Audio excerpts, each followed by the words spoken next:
Bonsoir tout le monde, merci d'être venus aussi nombreux et nombreux à cette soirée artistique où la parole, le verbe et les discours expriment le rêve de tout un peuple qui est le rêve de l'indépendance. Un rêve toujours vivant, n'en déplaise à ceux qui pensent le contraire et n'en déplaise à tous ceux qui ont tourné le dos à ce combat-là parce qu'ils croient que c'est un combat perdu d'avance, alors que les seuls combats perdus d'avance, ce sont ceux qu'on ne livre pas.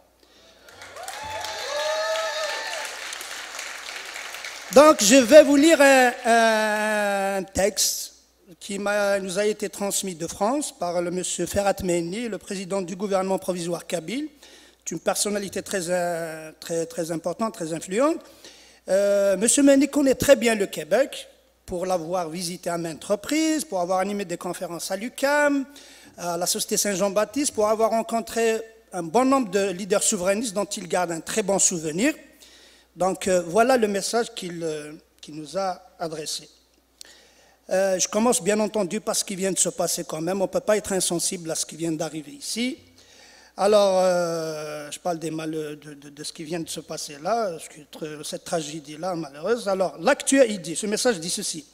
L'actualité dramatique que viennent de connaître Saint-Jean-sur-Richelieu et Ottawa a soulevé l'indignation de la Kabylie. Le gouvernement provisoire kabyle en exil condamne ces actes terroristes dont les auteurs seraient des adeptes du califat islamique mondial et exprime sa solidarité avec les familles et amis des victimes. Le péril islamiste intégriste est un danger pour la liberté de toute l'humanité. Il est à prévenir et à combattre sans concession. Alors, il continue, le message continue. Le gouvernement provisoire kabyle suit aussi, avec beaucoup d'attention, l'évolution de la situation chez les peuples qui se battent démocratiquement pour accéder à leur indépendance. Si l'expérience écossaise n'a pas abouti il y a un mois, elle n'est qu'un premier essai très prometteur. Le second sera sans aucun doute le bon. Si par ailleurs le référendum d'autodétermination de la Catalogne prévu pour le 9-11-2014 est annulé, cela ne diminue en rien ni la légitimité et ni la force de l'aspiration du peuple catalan à sa souveraineté. Un jour ou l'autre, les Catalans auront exercé leur droit démocratique à disposer d'eux-mêmes.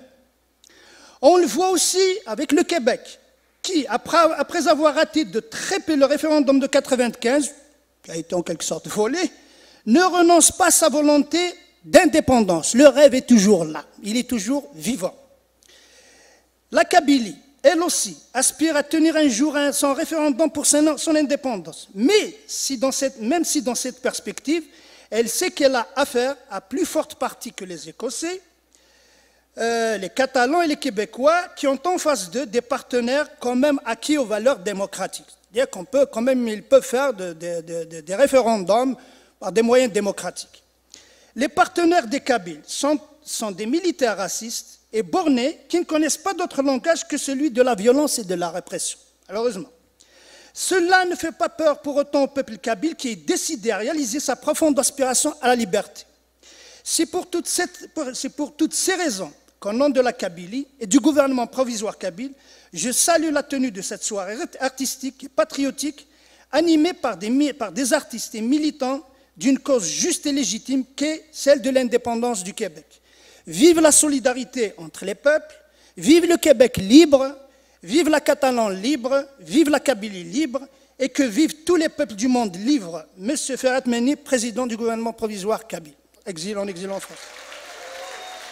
Et je tiens à terminer mon discours sur juste de petites remarques à faire, c'est qu'on a participé, je salue mes compatriotes qui sont là, qui ont participé à l'opération Bélier, là, du porte-à-porte, mais sincèrement, ça m'a vraiment fait plaisir d'avoir rencontré quelqu'un qui est là que 2 mois. Alors imaginez 2 mois, c'est un militant qui militait pour la cause kabyle en Kabylie. Dès qu'il s'est embarqué là, il a senti qu'il est quelque part interpellé pour poursuivre son combat sous une autre forme.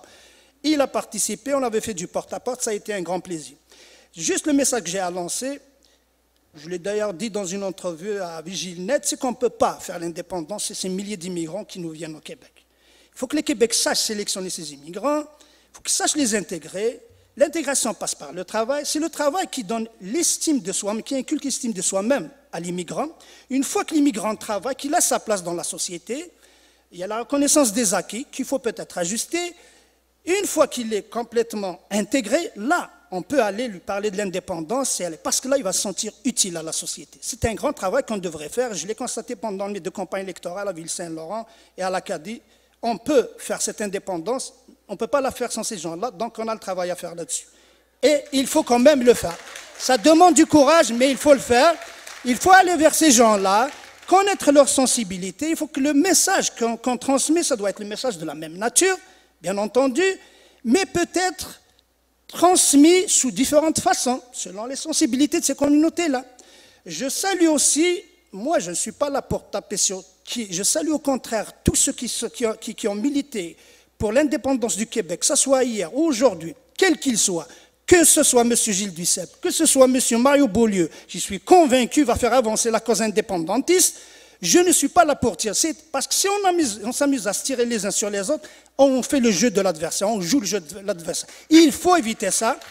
Et je reviens également sur la présence de M. Landry, qui a fait un discours vraiment remarquable, très apprécié, sur toujours cette citation, où il nous a été très clair, où il nous dit l'indépendance, elle n'est ni à gauche, ni à droite, sachant regarder droit. Là, une fois que le Québec devient pays, ce jour-là, libre à chacun de voter à gauche ou de voter à droite.